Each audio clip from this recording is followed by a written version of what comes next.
Hello, my name is Joyce Schultz and I'm the Director of Testing for the Rochester City School District.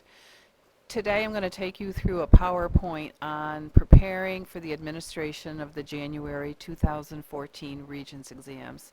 These are general guidelines for proctors.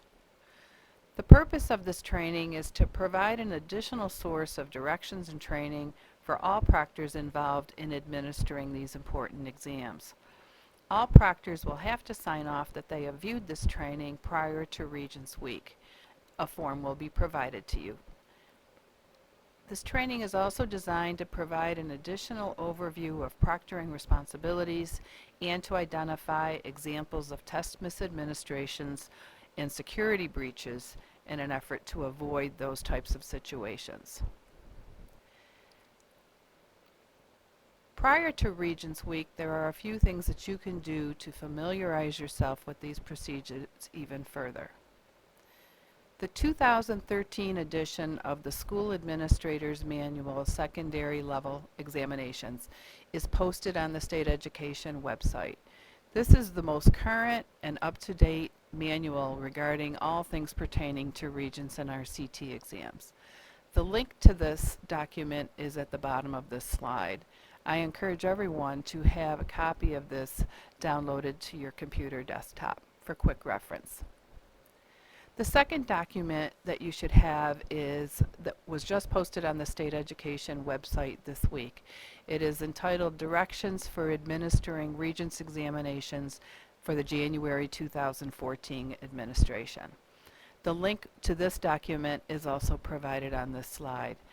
Anyone involved in proctoring January Regents exams should have a copy of this document and review it thoroughly prior to the exam week. Another important document is the test access and accommodations for students with disabilities. The link is also on the slide to that document. It is dated 2006, but it is the most current document available on test access and accommodations. Many of the questions that come up during Regents Week pertain to students with disabilities and their accommodations. What's allowed and not allowed for examinations. This is one document that should be used in reference in addition to a student's actual IEP. Additionally, the general directions for Regents administering the January 2014 Regents has some information in it regarding this. Also, the handbook that I previously mentioned, the Secondary Level Examinations Administration Manual, indicates students with disabilities and their IEPs and what is allowable on Regents exams. The most popular question that comes up typically has to do with reading tests to students.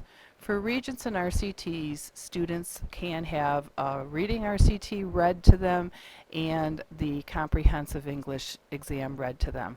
This is different from what happens for the tests at the New York State 3 through 8 level, where there are some additional provisions around that and restrictions around that. This is an example of the exam schedule for the last week of January. The exams that have the asterisk next to them are restricted exams. Those are primarily most of the RCTs, in addition to the physics exam in January. That means that these exams all have to be returned to the State Education Department, so it's very important to keep track of those materials. It's important that you review with your school team your proctoring schedule and packet. All schools provide general information to familiarize yourself with the processes and procedures will be at the building level.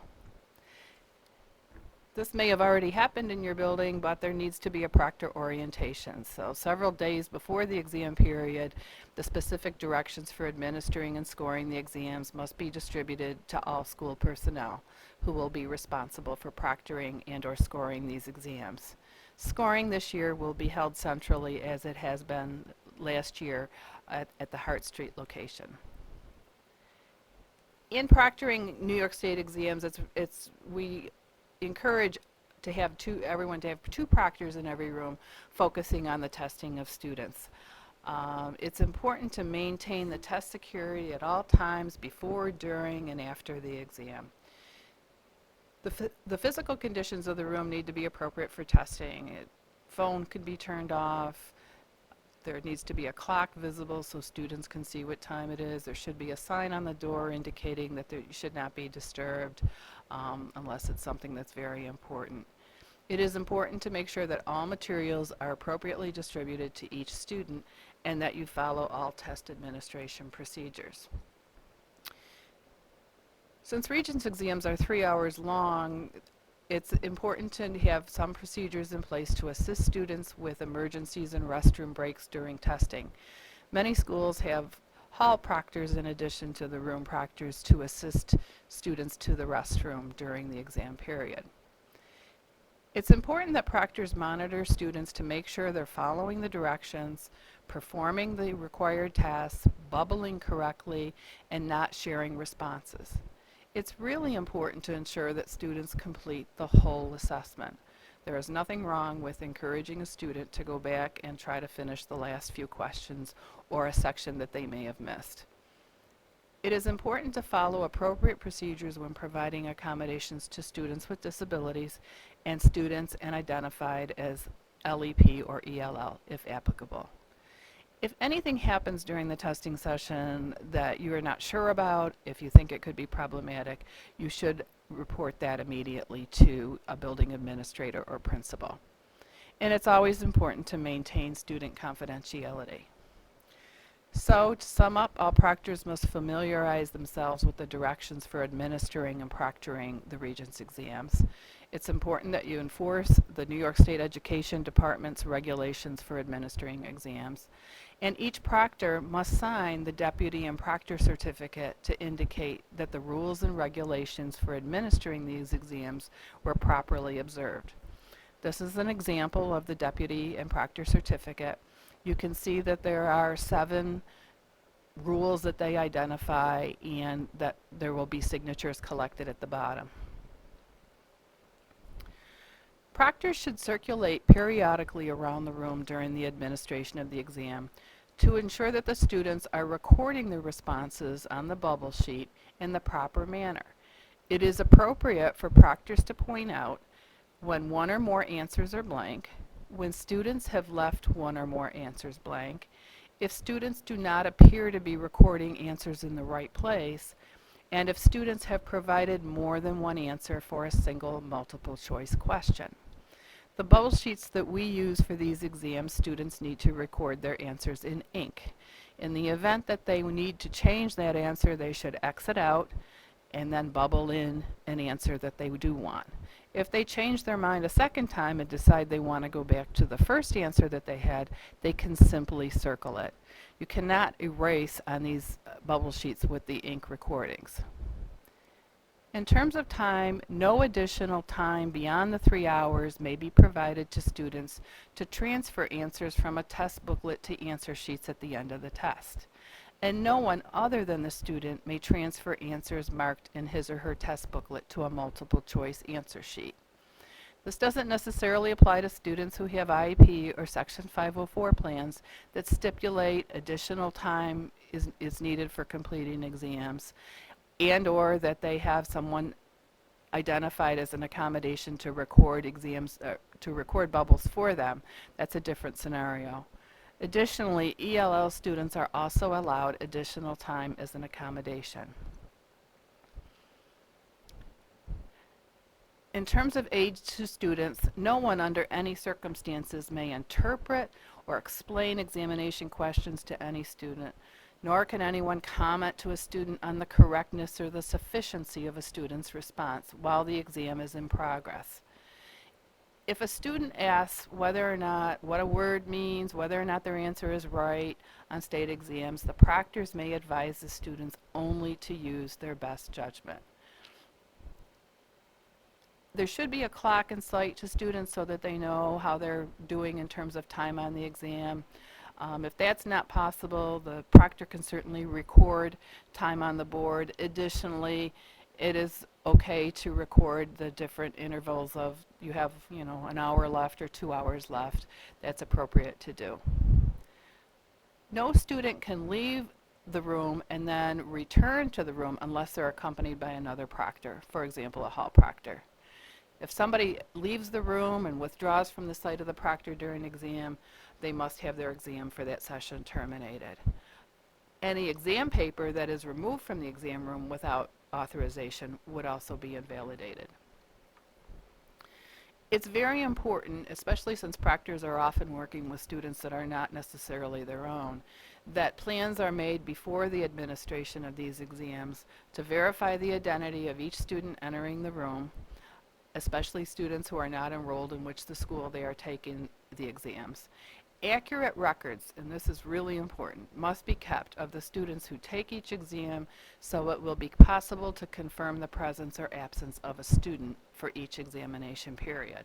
We often have situations come up where it's very unclear whether or not a student actually sat for an exam. That's why these records, in addition to any other attendance keeping, are kept. Students who are taking the state exams must be kept under close supervision at all times during the exam session. When they enter the room, all materials brought into the exam room must be inspected to make sure that the materials do not contain any unauthorized notes or printed material that would give them an unfair advantage. The materials that students are permitted to bring into the exam room are identified in this section of the manual, and this is the secondary level administration manual, under the heading of materials provided by school and by students. Students are not permitted to obtain information or give information to any other students during the exam period. If, in your opinion, it looks as though students are attempting to do this, the first step is to warn the students that any further attempts will result in the termination of their exam. If necessary, students can also be moved to another location at this time. If these two steps do not end the attempts of students to try to exchange or give information, then the building principal or administrator should be notified immediately and the student's exams terminated. At the conclusion of the exam period, any suspected acts of fraud, which this is considered, must be reported to the principal. Further from there, the principal would identify those incidents with the director of testing. During a Regents exam period, if there needs to be an emergency evacuation of the building, the principal has the full authority to interrupt the exam immediately. If there's a bomb threat, a fire alarm, or any situation where the safety of students is endangered, the principal has the authority to halt the exam. Typically, the time has to be recorded when the exam was interrupted. While students are out of the classroom, they should be kept under continuous supervision as much as possible. If it's feasible, after the incident is over, for the testing to resume given the time, the students may be permitted to continue taking their interrupted test only if they had been kept under continuous supervision and were not permitted to speak with each other during the interruption. In these circumstances, the ending time for the test should be adjusted so that the students are given the full allotment of time for the examination. Following the exam, the principal will contact the director of testing, and a written report of the circumstances must be sent by mail or fax to the Office of State Assessment.